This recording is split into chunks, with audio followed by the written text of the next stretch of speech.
हो चुकी है। आज मैं जिस मुद्दे की बात करने वाला हूं, आप लोगों को जो चीज़ बताने वाला हूं, एक सिंपल सी बात है लेकिन बहुत गहरी बात है। आप लोगों को पीछे दिख गया होगा मैथ के सवालों का बदलता रूप।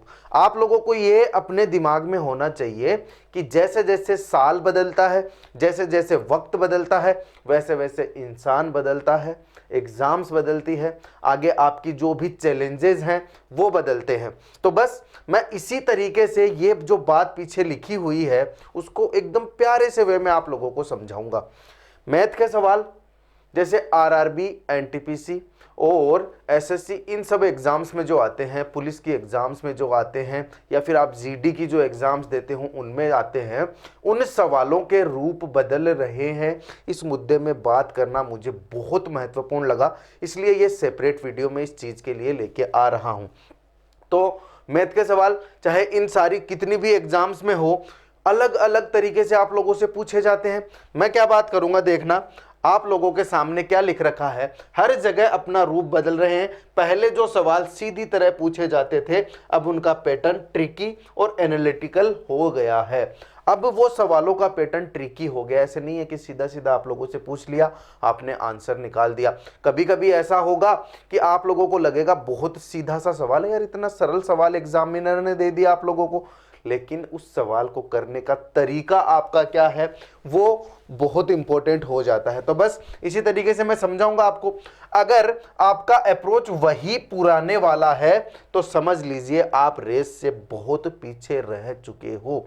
ये बात मैं आप लोगों को समझाने आया हूं कि आपको वक्त के साथ बिल्कुल नया अपग्रेडेड कंटेंट पढ़ना होगा। पिछली एग्जाम जो लगी है उस हिसाब से आप लोगों को अपने कंटेंट का एनालिसिस करना होगा। तो ये चीज़ आप लोग समझ गए। आगे देखते हैं आगे क्या बात बोली जा रही है। अब सवाल सिर्फ कैलकुलेशन या फॉर्मूला का नहीं रहा।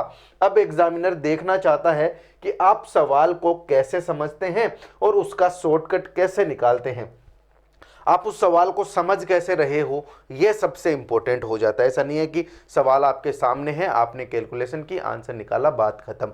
ये मेरी बात आप लोग समझ रहे हो। उसके बाद एक ही प्रॉब्लम को 3-4 तरीकों से सोल्व किया जा सकता है।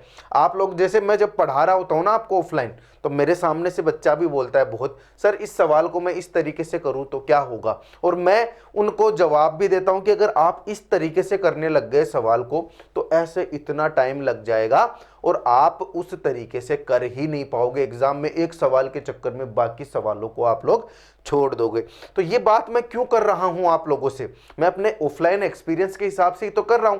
जो बच्चे मेरे सामने बैठे होते हैं और वो मासूम से सवाल जब मुझसे करते हैं तो मेरा क्या होता है, मैं चाहता हूं मैं समझा उस बच्चे को रहा हूं, उसको मैंने समझा दिया, लेकिन मैं ये सोचता हूं कि ये बात बाकी के स्टूडेंट्स के दिमाग में भी तो आती होगी, बाकी के स्टूडेंट्स को भी तो ये चीज समझनी होगी, इसलिए मैं उस चीज का अलग से वीडियो आप लोगों के लिए लेके आ जाता हूं। तो ये बात आप समझ गए। हमेशा फास्टेड मेथड पर, हमेशा फास्टेस्ट मेथड जो होता है उसी पर आप लोगों को फोकस करना होगा। अगर आप लोग इस तरीके से अगले नए साल में, आज नई साल शुरुआत हो रही है, अभी शुरुआत हो रही है, आज जब ये वीडियो रिकॉर्ड हो रहा है आज है 5 जनवरी, और 5 जनवरी से अभी 5 ही तो दिन गए हैं, ये 4-5 दिन तो कैसे निकल गए पता ही नहीं चला होगा। तो अभी शुरुआत ही हुई है। नई साल का मतलब सिर्फ 1 जनवरी नहीं होता, नई साल का मतलब आप जब नई साल में जग गए स्टार्टिंग में, वही नई साल हो गई। अगर आज आप लोग ये वीडियो देख रहे हो 5 जनवरी के बाद, तो अभी शुरुआत आप लोग करो। आप ये जो तरीके हैं इसमें अप्रोच को अपने को बदलो। आप अपने सारे के सारे जो भी मेथड है उनको तो देखो ही, उसके अलावा जो फास्टेस्ट मेथड होता है उस पे आप लोग फोकस करोगे। ये रूप बदल रहा है। अब देखो 2025 की एग्जाम्स के लिए मैं आप लोगों को जल्दी से, बिल्कुल जल्दी से एक स्ट्रेटेजी दे देता हूं। आपके सामने है, शॉर्टकट सीखो। अगर चैप्टर के लिए कम से कम 3 शॉर्टकट या ट्रिक जरूर याद करें। देखो क्या लिखा है, हर चैप्टर के लिए कम से कम 3 शॉर्टकट्स या ट्रिक्स जरूर याद करें। आप ना जैसे कोई भी टॉपिक पढ़ रहे हो स्टार्टिंग में, तो उसको जैसे हम लोग करते नहीं है, एक टॉपिक हमारा चल रहा है, उसको रेशियो मेथड से कर रहे हैं, उसको हम लोग बाकी और सारे मेथड लगा के वो भी कर रहे हैं। तो आप लोगों ने चलो रेशियो मेथड हम अच्छे से रट लिया। अब बहुत से सवाल ऐसे होंगे जहां पर वो रेशियो मेथड काम नहीं आएगा, तो उसके लिए दूसरी शॉर्टकट आप लोगों को पता होनी चाहिए। यानी कि एक ही सवाल को, एक ही तरीके के सवाल को करने के लिए आपको अब 2025 में, पहले चल जाता था काम, लेकिन अब 2025 में शॉर्टकट्स या 2 या 3 शॉर्टकट हर सवाल की आप लोगों को पता होना चाहिए। अगला पॉइंट क्या है?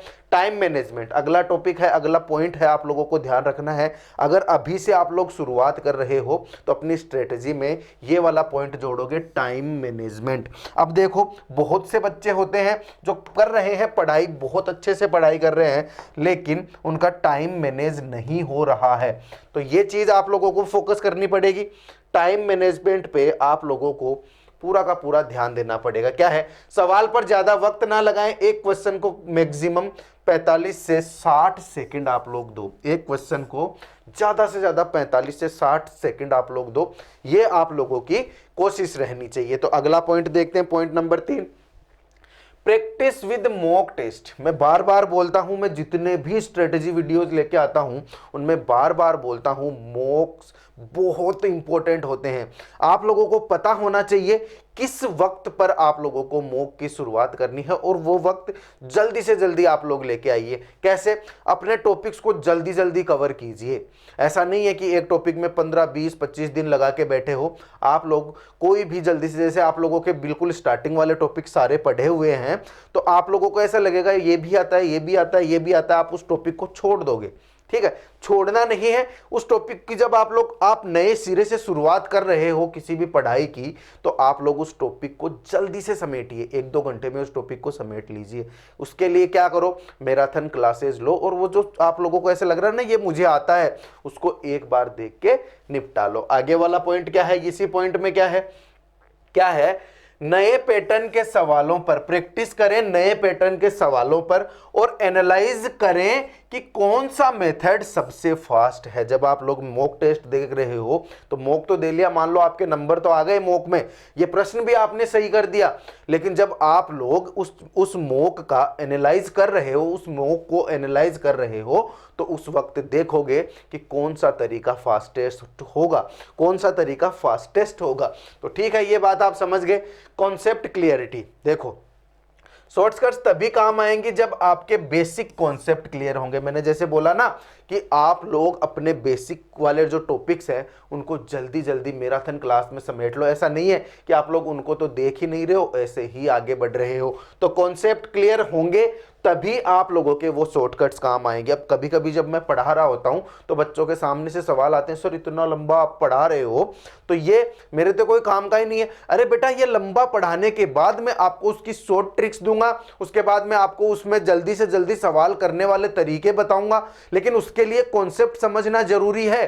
रट के आप लोग कुछ भी नहीं कर सकते हो। तो ये 4 पॉइंट्स हैं, ये मैंने आप लोगों को बताए। अब देखो, ये वीडियो कोई बहुत लंबा नहीं है, मैं इसमें 2025 में आप लोगों को क्या चेंज करने हैं अपनी स्टडी में, वो सारी चीजें यहां अभी देखो। ऐसे आप लोग अगर समझ पा रहे हो तो आपका दिमाग बिल्कुल स्टक हो जाता है। कभी कभी आपको लगता है मैं सब कुछ कर रहा हूं, पूरी कोशिश कर रहा हूं, लेकिन नहीं हो रहा है। मैं पढ़ भी रहा हूं लेकिन एकदम डायरेक्शन लेस पढ़ाई हो रही है।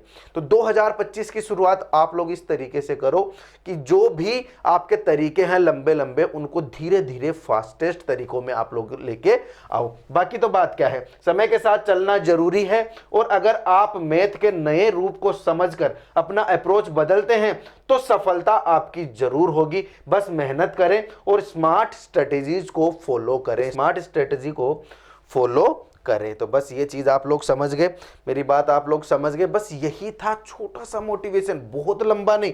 बस बात हमारी आज यही खत्म होती है। अगर आपको ये वीडियो पसंद आता है, तो इसको आप लोग लाइक करोगे, नीचे कमेंट जरूर करोगे। मैं अपने वीडियोस में ये वाली बात बोलना भूल जाता हूँ, जिसकी वजह से बच्चे, ये जो वीडियोस हैं वो बाकी बच्चों तक नहीं पहुँच पाते, जिनको ज़रूरत होती है उन तक नहीं पहुँच पाते। अपने सब्सक्राइबर्स तक तो पहुँच जाते हैं, लेकिन जिनको रियल में ज़रूरत होती है उन तक नहीं पहुँच पाते। आगे अगले वीडियो में मिलेंगे, तब तक के लिए जय हिंद, जय भारत। और मेरी बोली हुई बात पर जरूर ध्यान देना, क्योंकि सवाल अपने रंग बदल रहे हैं, यही है सच्चाई।